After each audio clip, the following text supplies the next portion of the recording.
గాలికి గాయం కానేగాదు, నిప్పుకు చెదలే పట్టబోదు.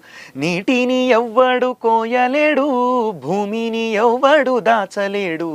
వీరులు తారలై నింగినున్న పోరాటమన్నది ఆగబోదు.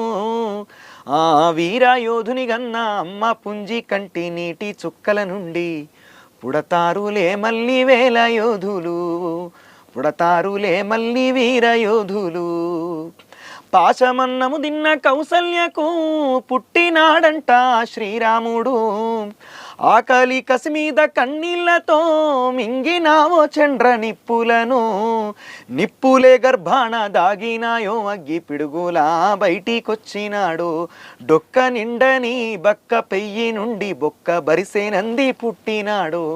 దశకంఠు నీ వంటి దండకారణ్యము దగ్ధమైపోతుంటే చూడలేక